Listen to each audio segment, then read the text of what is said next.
Hey, this is Dave at DA Griffin Hobby. Today I'm looking at the Trainmaster that we had seen in the previous video. I've not done much with it. Not sure what I wanted to do about all the rust. I have since soaked it for a few days in WD-40. It has done something to release some of the rust, but it is still a corroded, rusted mess. The frame seems structurally strong. It's just I need to get it cleaned up. So what I'm going to do now is I'm going to drill out these rusted screws so I can get this bracket off. And I don't know, I'll go from there, see what happens.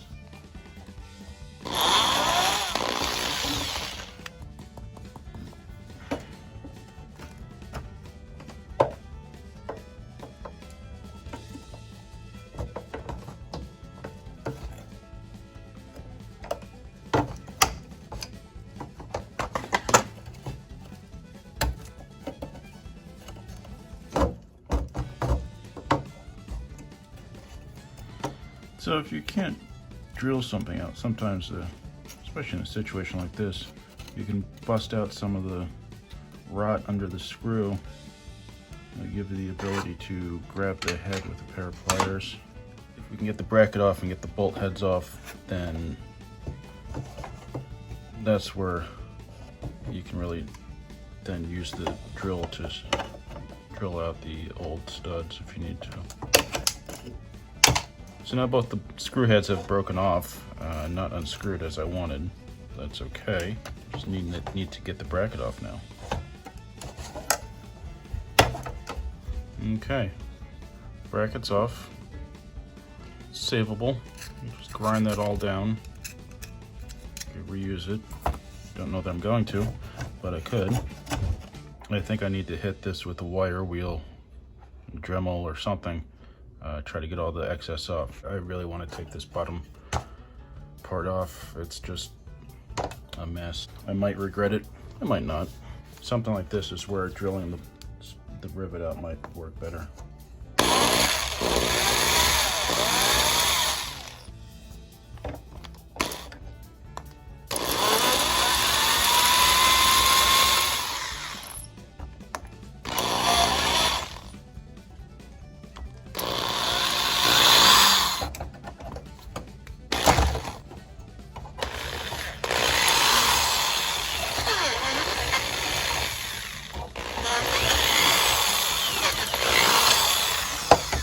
At first I was using a 7/32 bit to take most of the head off, and then I went down to a 13/64 to just get that middle of the rivet out.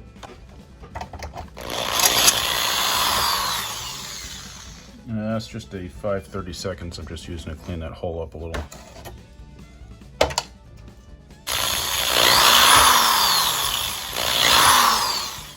Okay, so now I can take this out to the garage, try to hit with a wire wheel or something, see how that can go, and then I think I'll be fine just to repaint it. Nothing special, I'll probably just use whatever I have in the garage. If you want to do a proper painting of something like this, I would suggest heading over to Henning's Trains, as they have their own line, I believe, of paints that match the original Lionel paints. I'm not as concerned with it being 100% accurate at this point. I might regret that later. Also, if I just decide to go for a drive and drive down to Henning's, I think it's about 2 hours from where I am. If I do that, then I'll probably just buy paint. But right now, I'm just gonna go with what I have. So I'm not going to grind the old rivets down. They will help me place it back where it's supposed to be in the proper location. I'll take these out to the garage and clean them up and see what happens. I'm out in the garage. I've got the frame for the Trainmaster and just a little 220 grit, and I'm just gonna sand on this for a bit and see what happens.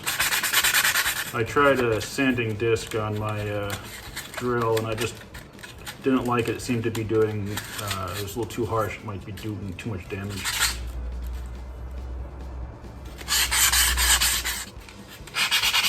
Sanding the side is down to the metal. There's still rust in there, so it ate in pretty well as on the bottom. and the inside's a mess. So I'm just gonna keep sanding and see how it goes. There's some stubborn parts that the 220 is not taking care of, so I'm gonna go down to a 100 and see if that helps. A couple of the rougher spots I went at with a flat blade screwdriver just to kind of scrape the chunks off. Again, a wire wheel would probably help a lot, but the motor on my wire wheel smokes, so I don't feel like using it. Why don't you fix it, you ask? Well, that's a fantastic question. I don't know. Well, I have no idea how much I missed there because I was babbling along and didn't realize I wasn't recording, but I was using the 220 and wasn't quite getting at some of the tough rust enough, so I switched down to a 100, and that seems to be doing the job. So I'm going to keep working on it with the 100 and try to get it and all the corrosion off, and then I'll go back to the 220 and smooth it all down and then paint it. Okay, so I've done a bunch of sanding, scraping, buffing, whatever, a couple different grits of sandpaper. I've done as much as I want to the frame. I want to stop before I end up warping or damaging anything. This section right here is just very stubborn. Not really sure what else I could do to that. I mean, I could probably soak it in a chemical stripper, keep grinding on it, but at this point I'd rather just get it painted up now that I've got a lot of the metal exposed. So I'm pretty happy with this. It's cleaned up a lot better than it was. Once I throw some paint on here, I think it's gonna look pretty good. Okay, so I've got the brackets for the lights taped up because the lights ground through those points. And I'm gonna spray it with Rust-Oleum high heat semi-gloss, partially because it's a black semi-gloss and partially because it's what I have. So I'm gonna give this a spray and we'll see how it goes. Okay, so this is the trim piece that goes under the Trainmaster. I've cleaned it up somewhat, sanded it all down, scraped it, drilled out some of the broken bits. These two holes were filled, drilled those out. Removed the battery cover, which for now I'm just not putting back on. I could keep sanding or grinding this down, but I don't want to take off too much material. So after a coat of paint, I think it's going to look fine. Either way, it will look a lot better than it did. And I'm using the Rust-Oleum High Heat Ultra. I'm just doing a couple of very light coats.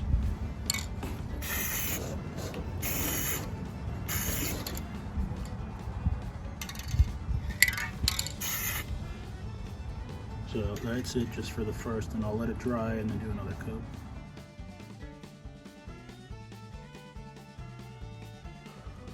So my parts have been painted now, and I'll let them sit for a day or so.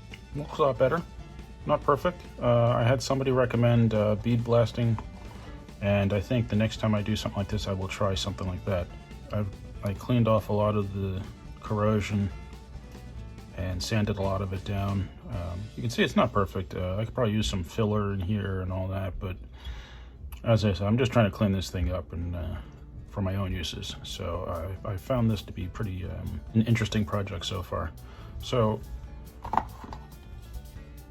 I had left these two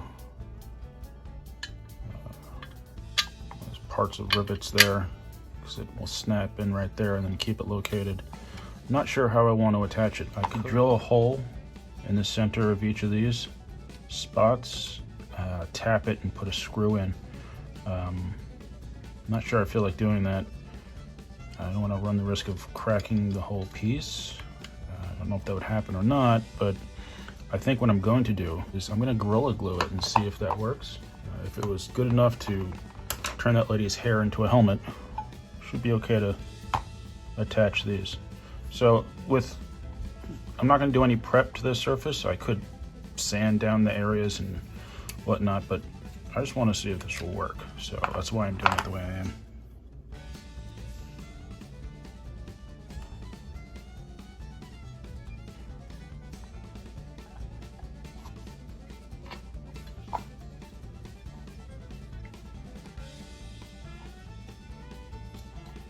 Had I thought about this a little more, I would have gotten some of the bar clamps I have in the garage to hold this together for a little bit until it dries, but I didn't think about that beforehand, because that would count as planning ahead.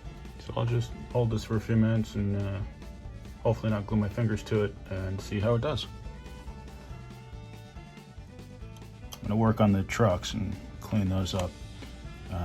I hope to get the trucks cleaned out, oiled and greased and everything back together so that I've got the frame and the trucks ready to go. And then the next couple days I can work on rewiring the motors and the E-unit.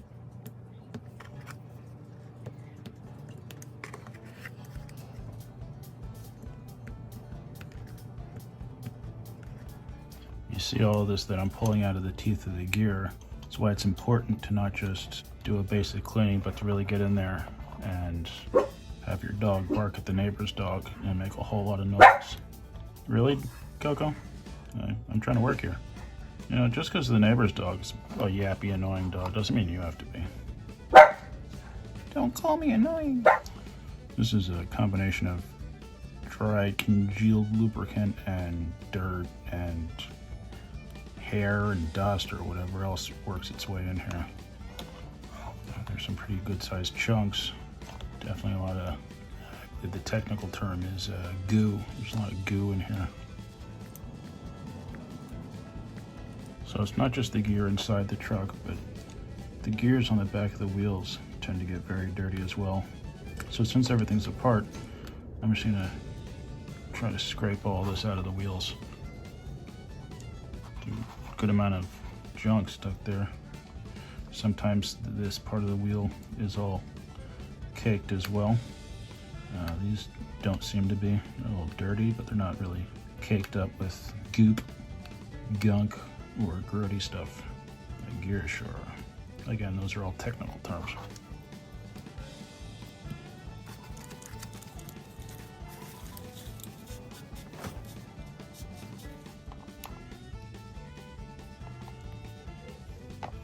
And while you're doing, just go around the truck and look for other places where the lubricant could be drying and congealing. I mean, you're not going to get everything. The more you do get, the better off you are. So that's gross. I don't want that on there. Now the wheels roll fine and everything turns. You can feel a little bit of resistance in there that to me feels like caked up lubricant, but I don't really want to take the wheels off and all that. I like to stop before that point. I think as you lubricate it and as you use it, it will loosen up.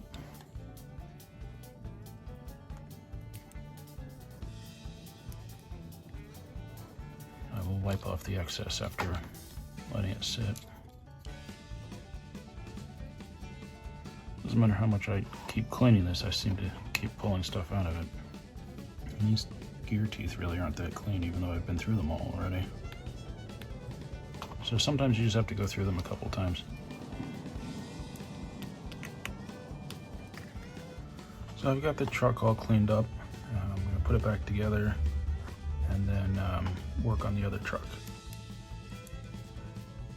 All the parts were very caked with old lubricants, so I'm going to apply new grease and oils.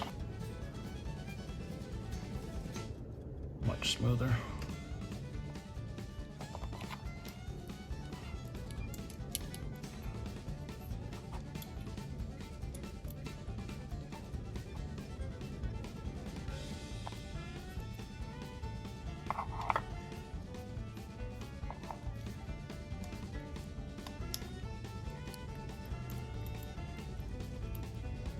It's working much better than it was before. Just gonna put a little oil in the spring because it's a little cruddy. And it should recenter itself like that. It was not doing that before because of the buildup of grease.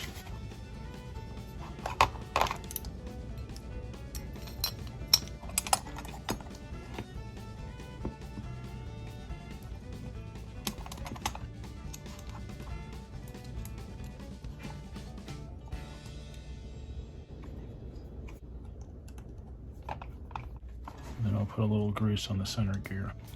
It should work its way around. Okay, so this one's all lubed and cleaned up. I still have to work on this one. Just to illustrate the difference between the couplers. This one's been cleaned with the old lubricant. This one hasn't. Okay, so the frame is back together and the trucks have been cleaned. Got a lot of old grease out of there. Got majority of the rust off the frame. Clean it up. That's it for now. Next time I'll tear apart the motors and take care of the wiring. Until then, thanks for watching. Don't forget to like, subscribe, and comment. Let me know if you have any questions or any recommendations. See you next time on DA Griffin Hobby.